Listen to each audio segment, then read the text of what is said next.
અફવાઓથી petrol pump પર અફરાતફરી, પુરવઠા અધિકારીએ કરી શાંતિ રાખવાની અપીલ. છોટાઉદેપુર જિલ્લામાં પેટ્રોલ ડીઝલની અછત અંગે ફેલાયેલી અફવાઓના કારણે પેટ્રોલ પંપ ઉપર અફરાતફરીનો માહોલ સર્જાયો છે.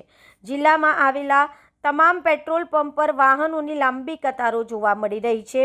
મિડલ ઈસ્ટમાં ચાલી રહેલી તણાવપૂર્ણ પરિસ્થિતિના કારણે ઇંધણ ઉપલબ્ધ નહીં રહે તેવી ભીતિ વચ્ચે લોકો મોટી સંખ્યામાં પેટ્રોલ અને ડીઝલ ભરાવા દોડી રહ્યા છે. પરિણામે પેનિક બાઇંગ વધતા સ્થિતિ વધુ ગંભીર બની રહી છે. પરિસ્થિતિને ધ્યાનમાં રાખીને જિલ્લા પુરવઠા અધિકારી સ્થળ ઉપર પહોંચ્યા હતા અને પરિસ્થિતિની સમીક્ષા કરી હતી. તેમણે લોકોને અફવાઓમાં આવી ગભરાવું નહીં અને શાંતિ જાળવવા અપીલ કરી હતી. પુરવઠા અધિકારીએ સ્પષ્ટ કર્યું હતું કે જિલ્લામાં દરેક પેટ્રોલ પંપ પર પૂરતો જથ્થો ઉપલબ્ધ છે અને કોઈપણ પ્રકારની અછત નથી. તંત્ર દ્વારા લોકોને અનાવશ્યક રીતે ભીડ ન વધારવા અને જરૂર મુજબ ઇંધણ ભરાવવાની સલાહ આપવામાં આવી હતી, જેથી પરિસ્થિતિ સામાન્ય રહી શકે. બોડેલી અમૃત પેટ્રોલિયમ સિવાસની બાજુમાં પંપ આવેલો છે. અમે જે ડેલી જે ડીઝલ પેટ્રોલ મંગાવતા હોય અમારી જરૂરિયાત પ્રમાણે એ પ્રમાણે સ્ટોક છે, પણ પબ્લિકને એક ખોટી અફવાના લીધે કે પેટ્રોલ નહીં મળે, ડીઝલ નહીં મળે, એના લીધે લોકોએ આ બધી એક એ ઊભી કરી દીધી છે ડિમાન્ડ. જે લોકો રોજનું 5 લીટર એનડીએસ 10 લીટર લે છે,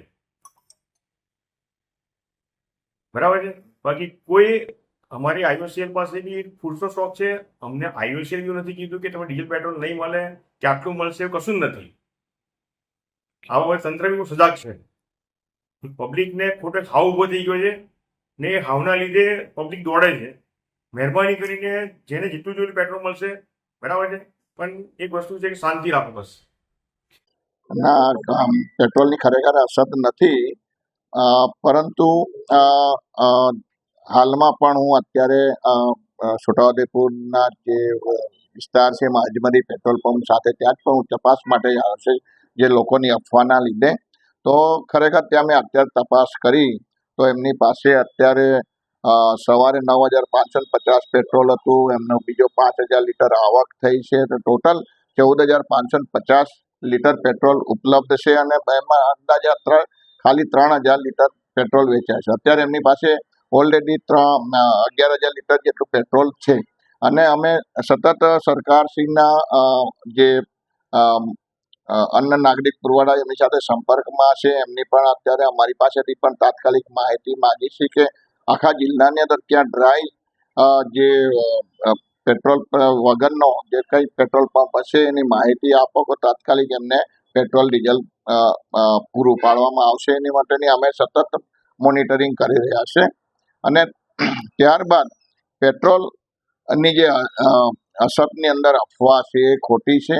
એટલે મારે ખાસ નાગરિકોને વિનંતી કરવાની છે કે પેટ્રોલ બાબતે કોઈ પણ જાતની અફવામાં ન આવો અને તમને પેટ્રોલની કોઈ પણ જાતની આની કમી છે. અમે સેલ્સ મેનેજર, સેલ્સ ઇન્સ્પેક્ટર જે કંપની છે એમની જોડે પણ સતત સંપર્કમાં છે. તો એમની સાથે પણ એમણે કીધું કે અમે ગમે ત્યારે પેટ્રોલ પંપ જે ડિમાન્ડ કરશે એટલે અમે પેટ્રોલ એમની પહોંચાડી દઈશું. હાલની તમને વાત કરું તો આમની પાસે ખાલી 15,000 લીટર જે કેપેસિટી છે, કેપેસિટીની ઉપર તો એ લોકો પેટ્રોલ આપવાના નથી. તો કેપેસિટી પ્રમાણે એમને પેટ્રોલ પૂરું પાડવામાં આવેલું જ છે. પણ જેમ જેમ જરૂરિયાત થશે તેમ તેમ આપણે જે કંપની મારફત એમને આપણે પેટ્રોલ પૂરું પાડવાનું છે. આપણે સરકારની અંદર કે ગુજરાતમાં કોઈ પણ જાતની પેટ્રોલની ખોટ નથી. હાલ જે લાંબી લાઈનો લાગે છે તેનું મુખ્ય કારણ શું?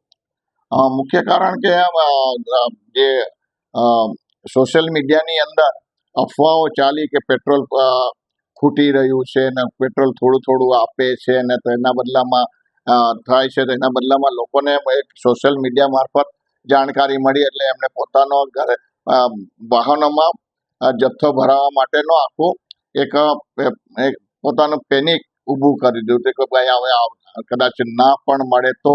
એટલે લોકો પોતાના વાહનોમાં એક જગ્યાથી પેટ્રોલ ભરાવી અને પાછા બીજી જગ્યાએ બીજું પાછા ભરાવીને આવી રીતના આ લોકો એ કરતા હશે.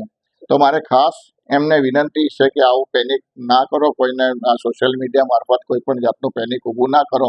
અહીંયા પુરવઠા તંત્ર બેઠું છે અને રાજ્ય સરકાર પર પુરવઠા તંત્ર સતત દેખરેખ 24 કલાક દેખરેખ છે. તો આ બાબતે આપના મીડિયા મારફત એમને જાણ કરશો એવી મારી વિનંતી છે. સર નામ અને NF વસાવા, જિલ્લા પુરવઠા અધિકારી, છોટાઉદેપુર.